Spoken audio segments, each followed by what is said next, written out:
Tudo bem, Jarbas Costa, consultor imobiliário, passando por aqui, né? E falando um pouco mais sobre contratos imobiliários, que é um assunto, é um tema exaustivo, né? Ele é bastante longo, certo? E que sempre vai gerar questionamentos, e o mercado imobiliário está aí, certo? Contratos são fechados diariamente nas imobiliárias, por corretores de imóveis, certo? Então é importante a gente sempre estar bem informado, né?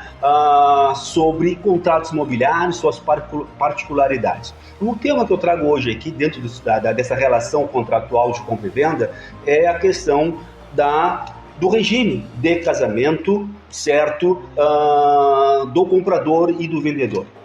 Existe um espaço dentro de um contrato imobiliário, certo? Seja de compra e venda, promessa de compra e venda, compromisso de compra e venda ou contrato definitivo, que eu chamo de preâmbulo, né, do contrato. O que é esse preâmbulo do contrato? É aquele espaço onde as partes são qualificadas, certo? Nome completo, RG, CPF, endereço, profissão, certo? Então é muito importante que a gente se atente a esse primeiro espaço dentro de um contrato, que é o preâmbulo.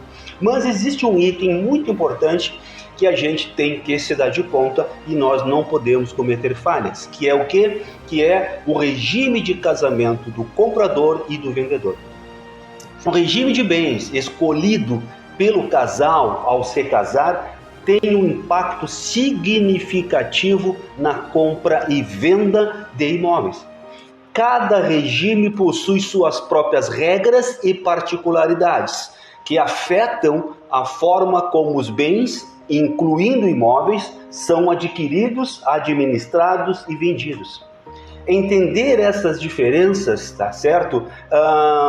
É essencial para evitar problemas legais e financeiros durante uma transação imobiliária. Então, existem regimes em que o cônjuge, para vender, para alienar um bem, ele precisa da anuência, da manifestação da vontade, da autorização do outro cônjuge. E existe um regime, dentre os quais eu vou falar agora, que não necessita dessa autorização, dessa manifestação de vontade. Então nós temos aqui 4 regimes, certo? Que é o comunhão parcial de bens, que necessita da autorização do outro cônjuge para vender aquele imóvel, aquele bem. A comunhão universal de bens, a participação final dos aquestos. Esses 3 regimes necessitam da autorização do outro cônjuge para vender aquele imóvel, certo? Mas existe um regime, certo? Um regime de casamento que não necessita,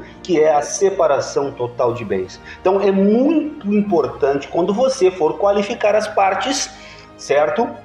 Em um contrato de compra e venda, que você se atente para o regime de casamento, tanto do vendedor como do comprador. Este é o momento que eu chamo de elemento sujeito dentro de um contrato de compra e venda, e que você tem que identificar as partes que terão direito sobre aquele bem, certo? Ou sobre aqueles bens. Então, atentem a esse detalhe, que é o regime de casamento.